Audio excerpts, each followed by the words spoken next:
Hello everyone, कैसे हैं आप सब लोग। Welcome back to ICT virtual classroom Dehradun. मैं निखिल राणा, क्लास 9th का मैथ्स का टॉपिक जो रिवीजन हमारा चल रहा है मेंसुरेशन का, वॉल्यूम एंड सरफेस एरियाज का, उसी को कंटिन्यू करेंगे। तो चलिए अपनी क्लास शुरू करते हैं। शुरू करने से पहले हमेशा की तरह थॉट ऑफ द डे लेके चलते हैं।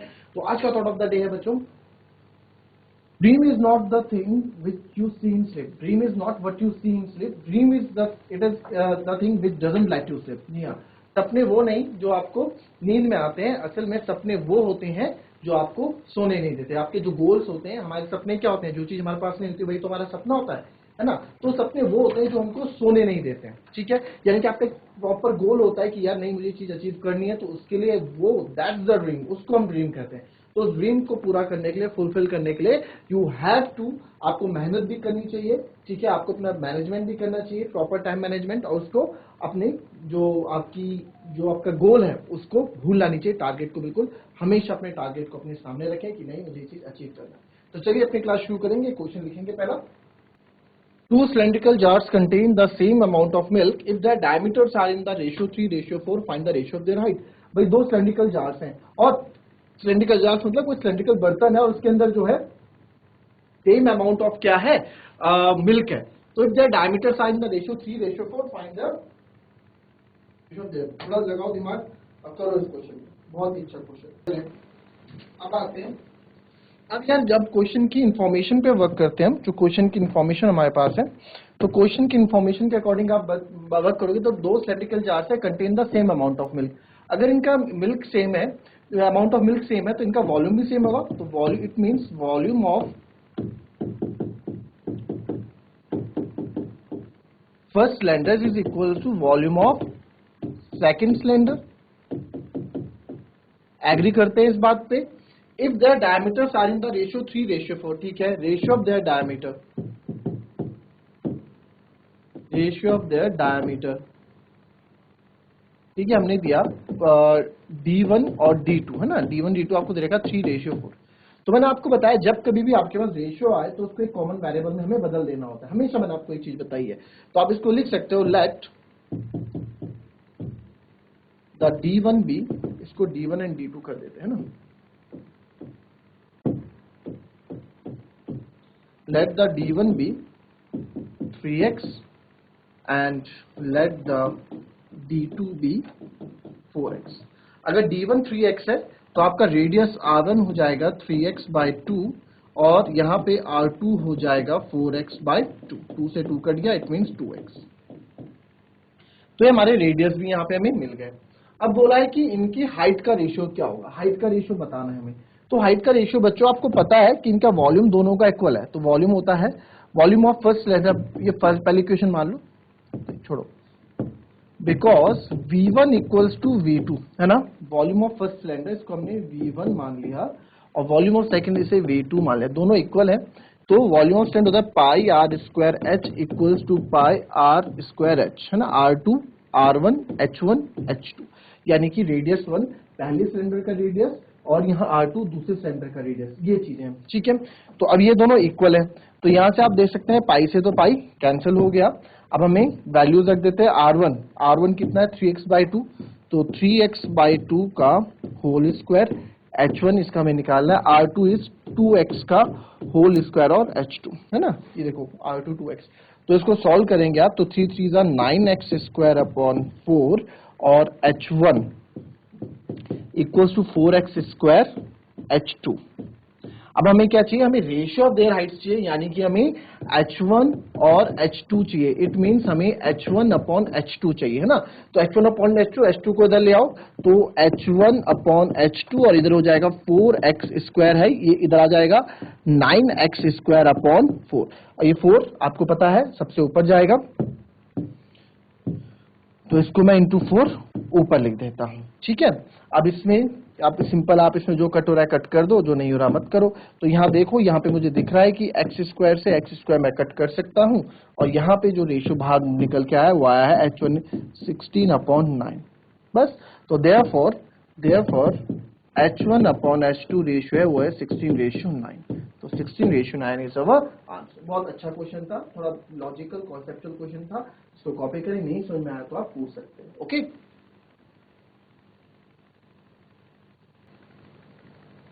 चलिए बड़ा अच्छा क्वेश्चन ये भी। The sum of the radius and the height of a cylinder is 37 centimeter and the total surface area of the cylinder is 162.8 centimeter square है। ठीक है, ये स्क्वायर है, यू नो दैट कि ये क्वेश्चन मार्क इतना आप समझ चुके हैं। सेंटीमीटर स्क्वायर एरिया तो स्क्वायर में ही होगा। ठीक है, find the height and the volume of the cylinder और second the total surface of cylinder 352 centimetre square. अगर यहाँ पे 352 सेंटीमीटर स्क्वायर हो जाता है तो if it's height is 10 centimetre तो डायमीटर क्या उस बेस का। तो जो भी इंफॉर्मेशन पहले है पहले उसको आप एक कैटेगराइज कर दे कि ये इंफॉर्मेशन हमारे पास है, पहले उसको लिख ले अच्छे से, उसके बाद इस पे वर्क करें। ठीक है, बड़ा अच्छा क्वेश्चन है, कॉपी करें और अच्छे से इसको करें। चलिए देखते हैं जो जो हमें क्वेश्चन गिवन है उसके बारे में इंफॉर्मेशन क्या क्या है।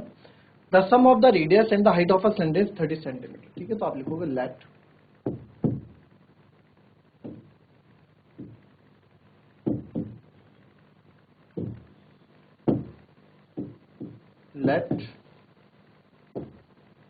R be the रेडियस, पहले बताओगे आप कि R रेडियस है and H be the height of cylinder, और H हमारी क्या है, सिलेंडर की हाइट है। ठीक है, तो अब उसने बोला है कि सम ऑफ द सिलेंडर। ठीक है, R प्लस H आपको 37 दिया है, 37 सेंटीमीटर दिया गया है and total surface area of the cylinder is 1628। ठीक है, total surface area of cylinder, total surface area of cylinder आपको कितना दिया गया है, 1628। ठीक है, ये हमको दिया गया है 1628 सेंटीमीटर स्क्वायर हमको दिया गया है। क्लियर, 1628 सेंटीमीटर स्क्वायर हमको दिया गया है। अब क्या करना है, अब आपको चीजें जो हैं आगे देखते हैं। Find the height and the volume of the cylinder. भाई आपको हाइट बतानी है और वॉल्यूम बतानी है सिलेंडर की। ठीक है, पहले पार्ट में पूछा गया तो मेरे को हाइट निकालना है और मुझे वॉल्यूम निकालना है। तो यार ये चीजें जो हमको दी गई हैं कैसे हम कर पाएंगे। वॉल्यूम के लिए सबसे पहले पाई आर स्क्वायर एच फॉर्मूला आपको पता है। देखिए जो भी चीज हम करते हैं उसके लिए पीछे हमारी प्लानिंग होती है। तो प्लानिंग हमारी ये क्या है, वॉल्यूम हमें निकालना है pi r square h. But pi r square h में आप देखोगे कि पाई आर स्क्वायर एच के लिए मेरे को रेडियस भी चाहिए, मुझे हाइट भी चाहिए, जो कि मेरे पास बिल्कुल भी नहीं है। फिर यहाँ पे बोला गया कि टोटल सरफेस एरिया आपको दिया गया, बट टोटल सरफेस एरिया अगर मुझे दिया गया है तो इसका कुछ ना कुछ कारण होगा। तो टोटल सरफेस एरिया यहाँ पे बोला गया है, टोटल सरफेस एरिया आपने इस पे वर्क करा, टोटल सरफेस एरिया पे हमने वर्क करा तो हमने देखा 2 पाई आर ब्रैकेट में आर प्लस एच होता है, ये 1628। तो यार यहाँ से आपने देखा कि आर प्लस एच तो हमको पहले से दिया गया है, पाई की जगह 22/7, रेडियस हमने रखा, ये हमको पहले से दिया गया है 37 और यहाँ आ गया 1628। एग्री करते हो उस चीज को। ठीक है, देखिए सारी चीजें प्लानिंग के तहत होती है। आपको जो क्वेश्चन दिया होता है आपको परेशान करने के लिए क्वेश्चन नहीं दिया होता है कभी भी। आप उसको सॉल्व करो, आप उसको कैसे, जैसे इंग्लिश में जंबल होते हैं ना, वर्ड्स को हम जंबल करते हैं, तो मैथ्स में भी आपको इन्फॉर्मेशन को जंबल्स करने और यू गॉट योर आंसर। ठीक है, तो 2 पाई आर, तो मेरे को तो भैया आर चाहिए अभी फिलहाल यहाँ पे, तो आर को तो मैंने रख दिया अकेला, तो यहाँ था 1628, इसको भी कुछ नहीं छेड़ा, तो जितने भी आर के साथ मल्टीप्लाई में आ जाएंगे इसके साथ नीचे, that is 2 multiply by 22 R तो ही, और मल्टीप्लाई बाय 37 और ये 7 चले जाएगा ऊपर। ठीक है, ठीक है सर। अब वैल्यूज पहले इवन नंबर है, सबसे पहले बड़े नंबर्स को छोटा करते हैं। पहले मैं 11 से देखता हूँ, 2 और 1 3, ठीक है, और 8 और 6 14, 14 में से 3 गए 11, यस 11 का डिविजिबिलिटी रूल यस अलाउ कर रहा है। तो इट मींस अब देखो क्या 11, ये सब हमने जो सीखी है चीजों यही तो यूज करने आती है। अब यानी कि इसको जितने बड़े नंबर से मैं जल्दी काटूंगा उतने ये नंबर जल्दी छोटा होगा, है ना।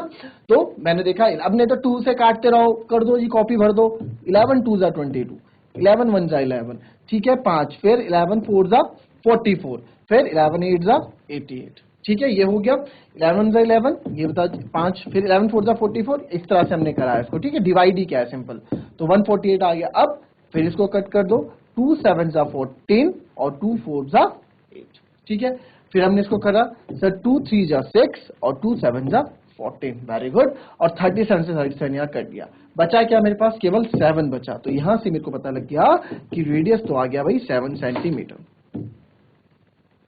रेडियस आ गया 7 सेंटीमीटर। सर अब हमें वॉल्यूम भी निकालना है, अब हमें हाइट भी निकालनी है। तो ठीक है, वॉल्यूम आपने एकदम वॉल्यूम जो, चलो किसी बच्चे ने गलती से लिख भी दिया या रेडियस तो आपने निकाल दिया, अब हाइट कहां से निकालोगे? तो इट मींस वॉल्यूम के लिए तो पहले मुझे क्या चाहिए, पहले मुझे हाइट चाहिए, और यहाँ हाइट यहाँ से निकल जाएगी, हमारे पास इंफॉर्मेशन है इसकी।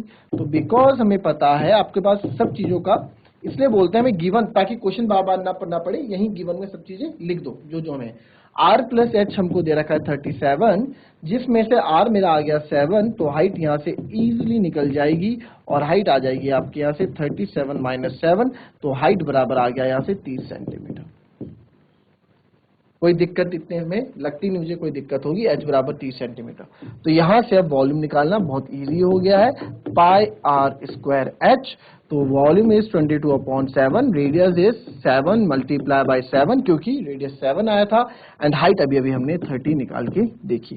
तो यहाँ पे जो कट हो रहा है 7 से 7 कट हो रहा है।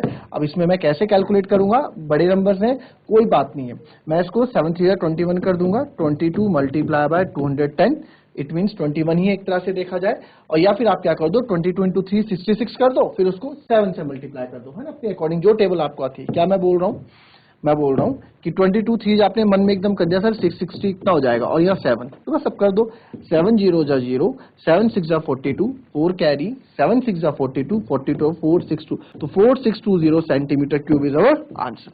तो पहला पार्ट तो हमने कवर कर दिया कि हमें क्या पूछा था, हमें हाइट पूछी थी और वॉल्यूम पूछा था, ये हमने यहाँ निकाल के इनको दे दिया है। क्लियर?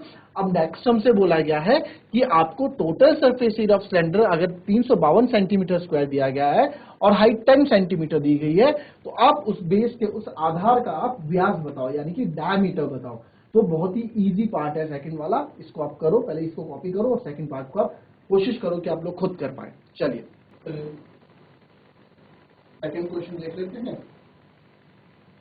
सेकंड पार्ट देख लेते हैं इसका। सेकंड पार्ट में क्या क्या गिवन है, total surface area of cylinder is, ये तो बहुत इजी था भाई, सेकंड पार्ट तो बहुत इजी था, हो जाना चाहिए आप लोगों से, 352 सेंटीमीटर स्क्वायर, और आपको बोला गया हाइट 10 सेंटीमीटर है, तो आपने हाइट 10 सेंटीमीटर लिख दी, हमने भी लिख दीजिए हाइट 10 सेंटीमीटर। आपको बोला जी इसका डायमीटर बताओ, तो डायमीटर बता देते हैं।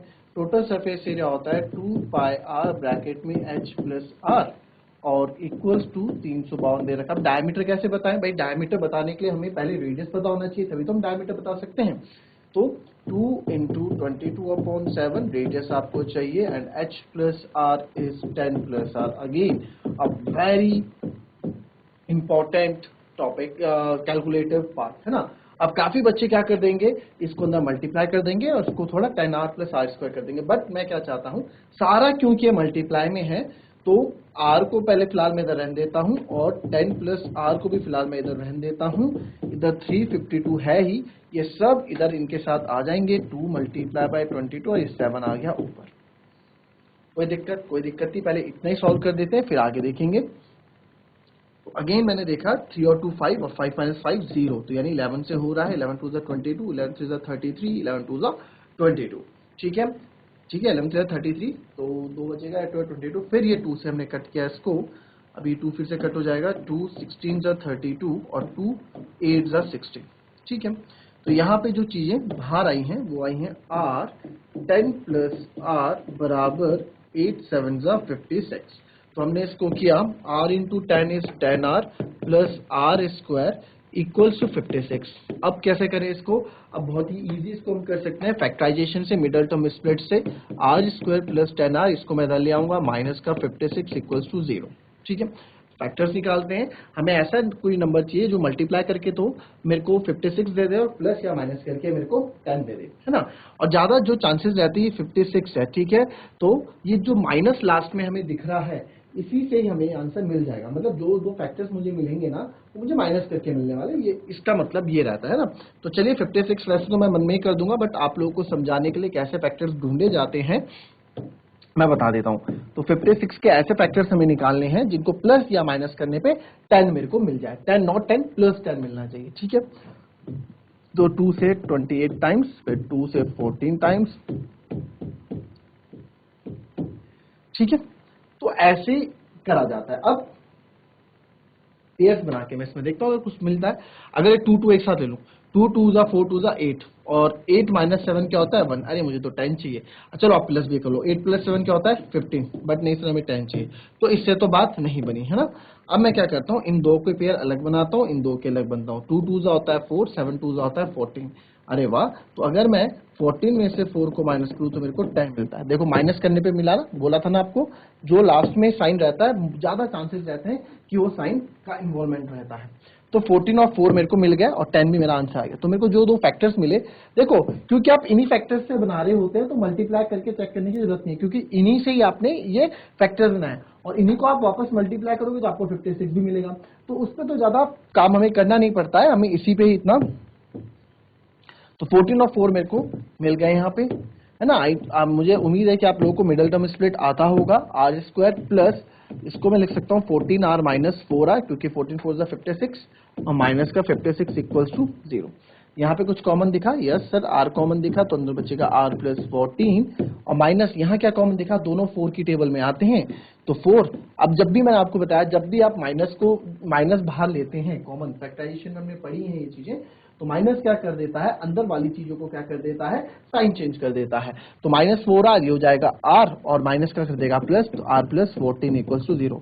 और फैक्टराइजेशन की दूसरी खास बात यह है कि जो दो या आपके बनते हैं ये सेम होते हैं, है ना, ये सेम हमेशा होते हैं। तो यहाँ पे जो आंसर मेरा आएगा बच जाएगा आर माइनस 14, आर प्लस 14 और R minus 4 equals to 0। R plus 14 ये वाला और आर माइनस 4 ये। तो यहाँ पर क्योंकि दोनों ही 0 के बराबर है तो इसको मैं आर प्लस 14 को भी 0 के बराबर रख सकता हूं और r माइनस 4 को भी 0 के बराबर रख सकता हूं। यहां से r बराबर आ गया आपका माइनस 14 और यहां से r बराबर आ गया आपका 4 सेंटीमीटर। तो क्योंकि रेडियस कभी भी length, radius is the length और लेंथ कभी भी नेगेटिव में नहीं हो सकती है, तो हमारा रेडियस 4। तो आप लिखोगे because length can't be negative, length कभी भी नेगेटिव नहीं हो सकती है ना। हम नापते हैं कोई चीज माइनस में नहीं नापते, 1 सेंटीमीटर 2 सेंटीमीटर, कभी -1 सेंटीमीटर, कभी -2 सेंटीमीटर हम नहीं नापते है ना। तो length can't be negative, length नेगेटिव नहीं हो सकती है। तो therefore radius equals to R equals to 4 centimetre. हम आर क्या लेंगे, 4 सेंटीमीटर लेंगे।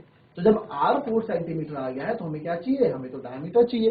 तो डायमीटर निकालने के लिए, बिकॉज d इक्वल्स टू होता है 2r, तो d इक्वल्स टू 2 इंटू 4 यानी कि d इक्वल्स टू 8 सेंटीमीटर। तो this is our final answer, diameter is 8 centimetre. Copy कर लेंगे इसको। चलिए, तो ये जो दो क्वेश्चंस थे अच्छे क्वेश्चन थे, हमने कर दिए हैं। अब एक क्वेश्चन और मैं आपको जो है होमवर्क का यहाँ पे दूंगा, समझेंगे उस क्वेश्चन को।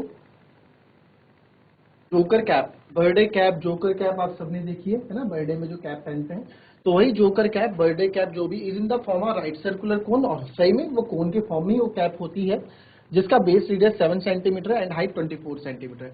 Find the edge of the cloth required to make 10 such caps. ऐसी 10 कैप्स आप भाई आपको कैप बनानी है घर में, ठीक है। अब आपने बोला कि भाई उसका रेडियस यानी कि जो उसकी गोलाई 7 सेंटीमीटर होनी चाहिए, तो आप पेपर से, कपड़े से या पेपर से, जिससे भी गत्ते से हम वो कैप बनाएंगे, मोटा पतला गत्ता होता है पेपर, जिससे भी हम कैप बनाएंगे, तो कुछ पेपर तो रिक्वायर्ड लगेगा ना हमको पेपर करने के लिए।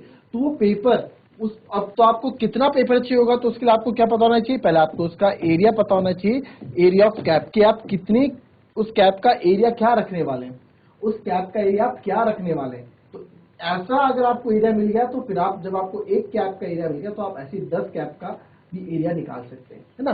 तो ये बहुत सिंपल सा अच्छा सा थोड़ा क्वेश्चन है, लॉजिकल। आप इसमें देखिए कि कैप, वैसे भी कोन में देखो, कोन जब भी टैंक कॉनिकल शेप होता है तो नीचे तो आदमी बैठते हैं, बस जो वर्क होता है वो पूरा कर्व सरफेस एरिया में होता है ना। जो कितना कपड़ा लगेगा, कितना कागज लगेगा, वो आप कर्व सरफेस एरिया से नापते हैं कोन के, ठीक है। तो ये मैंने आपको हिंट दे दी। तो चलिए मिलते हैं आपसे अपनी नेक्स्ट क्लास में, तब तक के लिए be happy, be healthy and be safe. Thank you and have a nice day.